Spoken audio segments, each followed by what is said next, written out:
Hey, welcome back. Hopefully by now you're seriously considering doing this cosplay. Today we're going to be working on Urbosa's sword.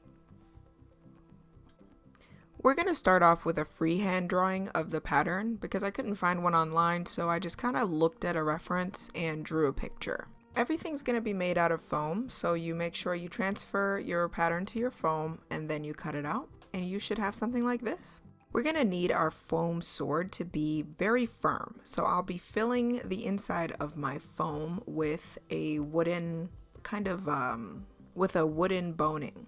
There we go, that's the word I was looking for. This is just crafting wood that you get from the hobby store. I made it into a Y shape to kind of spread it out evenly across the entire foam here. And I'm going to cut off the ends so that it doesn't come off of the table. You see how I have it here? Yeah, I'm going to cut it right there. Your wooden piece needs to be sandwiched between two identical pieces of foam. I cut them out separately and they're going to be sandwiched on top of that wood there. And to make sure everything stays flat, I had to cut out the shape of the wood to make like a little bed for it to lay down flush when I put it down on top of my foam here. I need to make sure that everything lays flush so that my prop is nice and flat and even when I do sandwich them together and glue them. And with your hot glue gun already going, you work pretty quickly here and fill in because the hot glue actually dries kind of fast, so you want to move with haste, but be careful of course.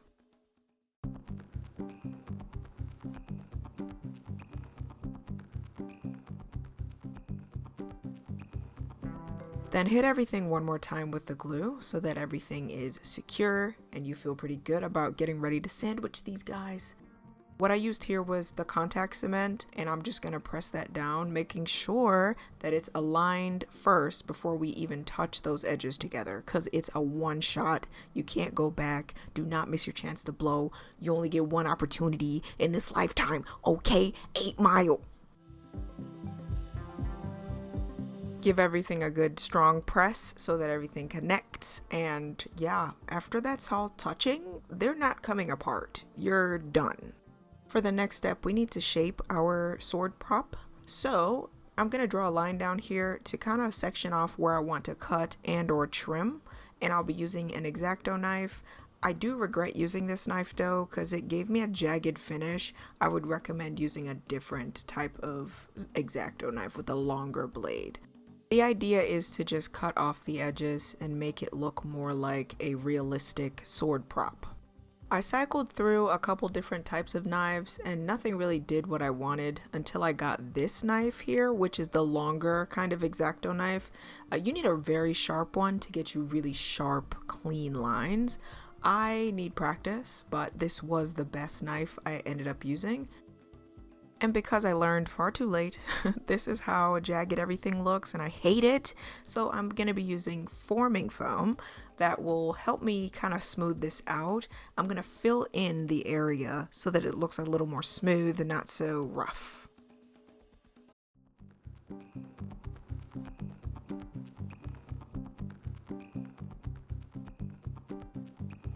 It feels kind of like a sticky putty and you just press it in with your fingers. I use a glove, you don't have to, but I would recommend it just because it's gross. But you get some water and you press it out and make sure everything's kind of smooth and even with your fingers. It's pretty easy to work with, and I also use a popsicle stick to kind of help me flatten things out and, kind of move the product around.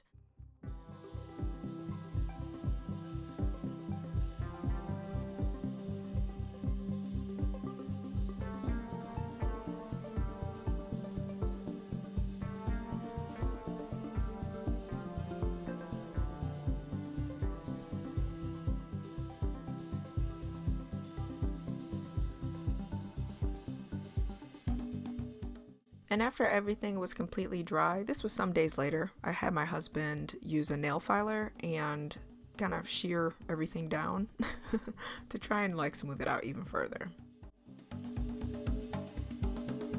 Now it's time to work on the handle. I bought this little thing at the dollar store. Yeah, and it's just like a little fake Star Wars sword, and I just needed the handle. So just pop that off, toss it, and we're gonna use this part.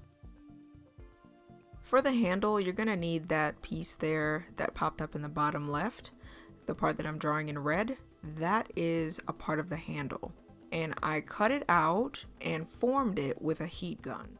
What I want to do is slide it down onto my sword that I created earlier. We're gonna glue this onto the sword itself, and then the exposed wooden area that you see, I'm gonna cover that with the actual sword handle. First, we have to separate the two sides of the handle to kind of open it, and then we're gonna glue the two pieces together over the exposed wood. And right here, I'm just showing you that I glued the handle onto the sword itself, and the exposed wood area, I'm going to literally glue that down and just slide it on top of it.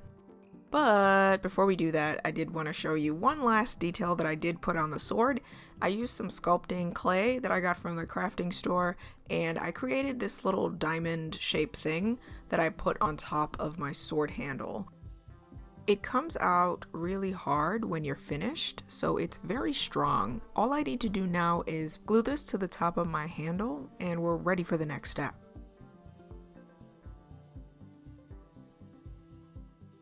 My glue of choice is always E600 glue because it is literally forever glue. So your prop will literally last forever, basically. Don't quote me on that, but yes. So I use it all the time. Anyhow, this is how I did it. And for the next step, I'm gonna use hot glue to slide this bad boy down onto my sword, and we'll basically be done with this part and we'll be ready for painting.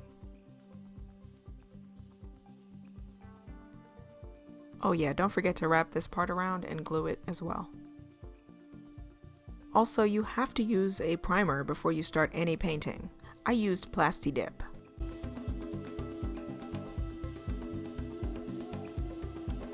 Alright, on to painting. I used my gold paint that I have on hand, and that is my husband being annoying.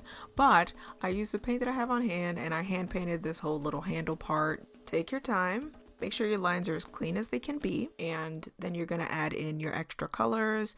It's going to take about 4 to 5 maybe layers of your paint, and you should be looking good though. Just be patient.